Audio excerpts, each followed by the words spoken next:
यही वो जगह है। विनाश एक मुरझाए हुए पेड़ के सामने खड़ा था और 5-6 लोग उस पेड़ को गले लगाकर उससे चिपके हुए थे। उस मुरझाए हुए पेड़ का तना टूटकर खुल गया और उसमें एक व्यक्ति समा सकता था। उसने अपनी हथेली बढ़ाई और घातक धूसर हवा ने उसे ढक लिया। इस क्षण में सभी छिपाव गायब हो गए और दरार वाले पेड़ के तने के सामने धीरे धीरे अंतरिक्ष का प्रवेश द्वार दिखाई दिया। ये छोटे आकाशीय एरिया का प्रवेश द्वार था। कार्तिक, बस तुम रुको। विनाश ने दांत पीस कर कहा। अमर क्षेत्र की हार कुछ ऐसी थी जिसे वो भूल नहीं सकता था। यहाँ वो कार्तिक को पूरी तरह से हराना चाहता था। उनकी लड़ाई अभी खत्म नहीं हुई थी। कार्तिक, तुम्हें एक और इनविटेशन लेटर मिला है। जब रिया सचदेवा ने कार्तिक को एक और इनविटेशन लेटर सौंपा तो उसकी अभिव्यक्ति बहुत ज्यादा ही अजीब थी। किसी ने कार्तिक को हर 2 या 3 दिन में ऐसा करने के लिए क्यों आमंत्रित किया? तिवारी फैमिली? कार्तिक ने इनविटेशन देखा। ये तिवारी फैमिली का इनविटेशन था। उसे तिवारी फैमिली के इनविटेशन पर सबसे ज्यादा आश्चर्य हुआ। किसी को पता होना चाहिए कि उसका नैना तिवारी के साथ विवाद था जिससे वो उच्च और शक्तिशाली युवा महिला बहुत ही दयनीय स्थिति में थी। इतना सब होने के बाद वो अभी भी कार्तिक को तिवारी फैमिली में कैसे इनवाइट कर सकती है? कार्तिक, केवल तुम ही एक हो जो मुंबई सिटी के 3 प्रमुख परिवारों के पास नहीं गए। अगर तुम जाकर एक नजर नहीं डालते तो 3 प्रमुख परिवारों में जाकर तुम्हें बहुत प्रसिद्धि मिली होती। रिया सचदेवा ने मुस्कुराते हुए कहा। कार्तिक के माथे पर कुछ काली रेखाएं दिखाई दी। ये किस तरह के शब्द थे? इनविटेशन लेटर पर नैना तिवारी और उसके बीच कुछ दिनों पहले हुई गलतफहमी के बारे में लिखा गया था। तिवारी फैमिली को उम्मीद थी कि उनके बीच समझौता हो जाएगा और उनका रवैया ईमानदार था। पिछली बार ये तिवारी फैमिली तुम्हारे जायसवाल ग्रुप को बदनाम करना चाहती थी। उन्होंने कहा कि ये एक समझौता था, लेकिन सच में ये सिर्फ एक मुखौटा था। वो लोग तुम्हें दिखाना चाहते थे कि वे पहले ही नैना तिवारी को दंडित कर चुके हैं।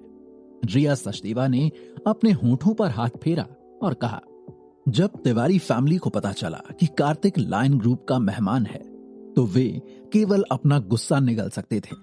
इसके अलावा कार्तिक और लायन ग्रुप के बीच के सहयोग ने स्पष्ट रूप से तिवारी फैमिली को बेहद सावधान कर दिया था और उन्होंने उतावलेपन से काम लेने की हिम्मत नहीं की। यदि वे गलतफहमी को दूर करना चाहते हैं तो उन्हें कार्तिक के सामने नैना तिवारी को दंडित करना होगा और कार्रवाई करनी होगी। कार्तिक ने अपना सर नीचे किया और कुछ देर विचार किया। फिर उसके मुंह के कोने थोड़ा ऊपर की ओर मुड़े। उसने रिया सचदेवा को देखा और कहा, मेरे साथ आओ। जब वे सचदेवा फैमिली के एंट्रेंस गेट पर गए तो तिवारी फैमिली का ड्राइवर पहले से ही वहां उनका इंतजार कर रहा था।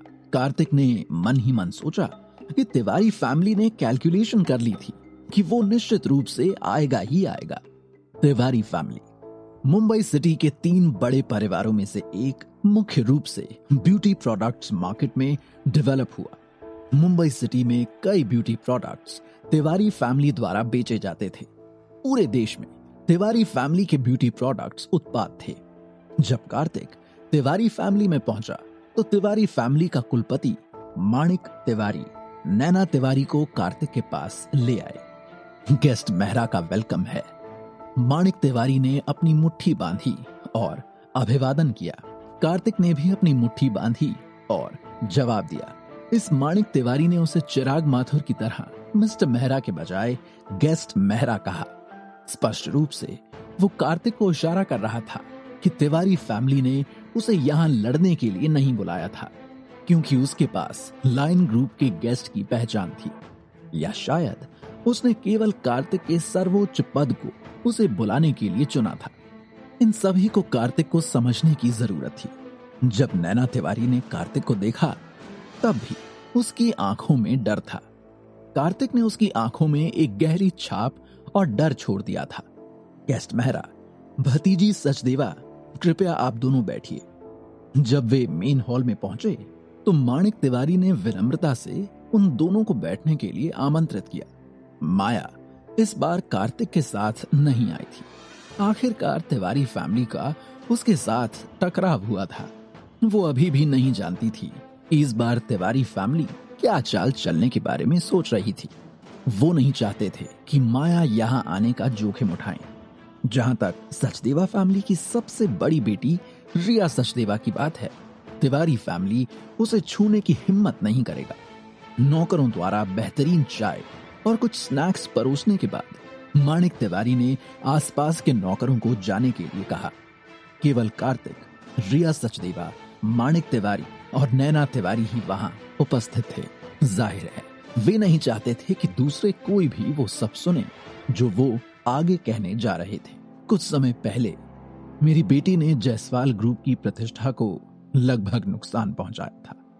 मुझे उम्मीद है कि गेस्ट मेहरा उसे माफ कर सकते हैं। मेरी बेटी अभी छोटी है, इसलिए कृपया उसे दोष ना दें, माणिक तिवारी ने कहा और नैना तिवारी को सबक सिखाने का नाटक किया।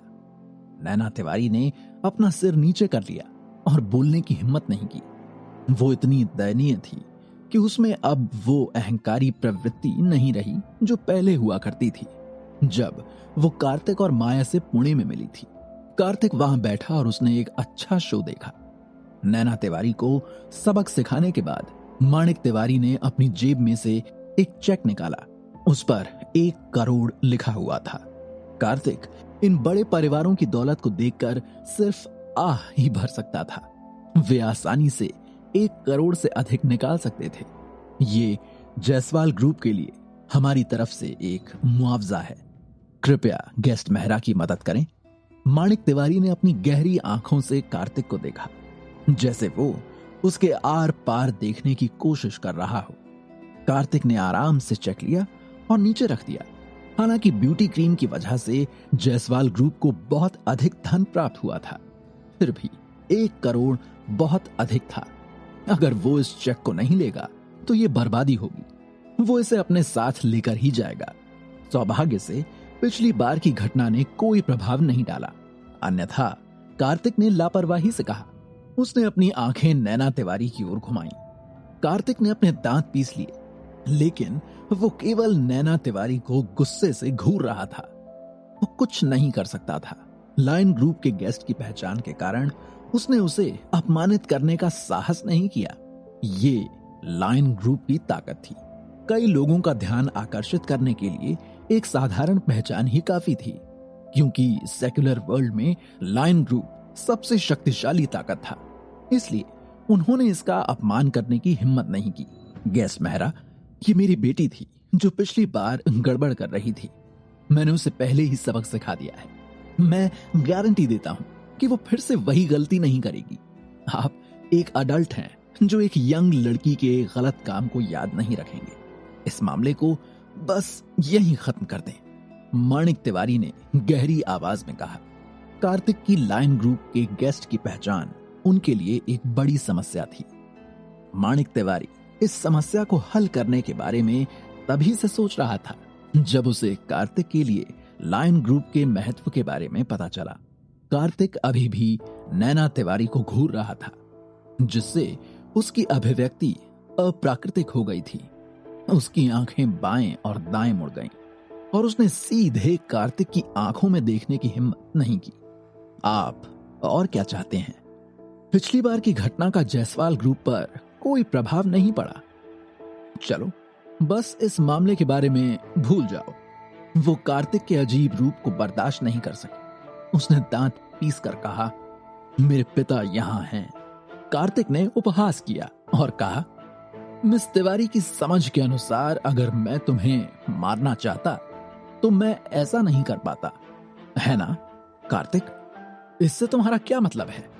मैंने पहले ही तुमसे माफी मांग ली है, इसलिए अगर तुम जाने नहीं देते तो क्या बड़ी बात है। नैना तिवारी घबराई हुई लग रही थी। कार्तिक ने अपने होंठों को सिकोड़ लिया और फिर कुछ नहीं बोला। रिया सचदेवा ने अपना मुंह ढक लिया और मुस्कुरा दी। जब उसने नैना तिवारी का शर्मिंदा चेहरा देखा तो उसे बहुत खुशी हुई। पहले तुम कितनी दबंग बनी फिरा करती थी, अब हार गई और निकल गई सारी अकड़। कार्तिक की बातें सुनते ही नैना तिवारी के दिल की धड़कन तेज हो गई। ये डर के कारण था। नैना तिवारी ने जल्दी से अपने पिता की ओर देखा। वो अपने पिता के साथ यहां थी, तो क्या कार्तिक सच में उसके पिता के सामने कोई लापरवाही बरतने की हिम्मत करेगा? माणिक तिवारी ने अपनी आंखें सिकोड़ लीं और कार्तिक को देखा। उसकी आंखों में एक अदृश्य रंग कौंध गया। कार्तिक के मुंह का कोना थोड़ा ऊपर उठा। वो अभी अभी माणिक तिवारी से ठंडक महसूस कर सकता था। थोड़ी देर बाद माणिक तिवारी ने कुछ देर सोचा और मुस्कुराया। उसने कोमल स्वर में कहा, गेस्ट मेहरा सच में मजाक करना पसंद करते हैं। लायन ग्रुप के गेस्ट के रूप में आपकी पहचान लायन ग्रुप के नियमों की अपेक्षा कैसे कर सकती है? कार्तिक के लिए ये एक चेतावनी थी कि उसे ज्यादा अहंकारी नहीं होना चाहिए। माणिक तिवारी ने कार्तिक और रिया सचदेवा को देखा और उन्हें नाप लिया। ऐसा लग रहा था कि सचदेवा फैमिली के साथ कार्तिक के अच्छे संबंध थे। यहाँ सचदेवा फैमिली से रिया सचदेवा के साथ वो कार्तिक के साथ कुछ भी करने की हिम्मत नहीं करेगा। तिवारी फैमिली के कुलपति, मुझे नहीं लगता कि कार्तिक को यहाँ बुलाना कोई बोरिंग सी बात है। ये सुनकर नैना तिवारी ने अपनी मुट्ठी भींच ली। क्या बोरिंग मामला था? उसकी तिवारी फैमिली मुंबई सिटी के 3 बड़े परिवारों में से एक थी। कार्तिक को यहाँ आने के लिए आमंत्रित करना उसे बहुत परेशान कर रहा था। कार्तिक, तुम बेहतर जानते हो कि तुम कौन हो। ये तिवारी फैमिली है, नैना तिवारी ने धीमी आवाज में कहा। ये सुनते ही कार्तिक ने फिर एक बार नैना तिवारी की तरफ अलग अंदाज में देखा। क्या मतलब था नैना तिवारी के इन शब्दों का? आखिर वो कार्तिक को किस बारे में बताना चाह रही थी? क्या माणिक तिवारी कार्तिक की कोई कमजोरी जानता है जिसे वो इस्तेमाल करने की प्लानिंग कर रहा है?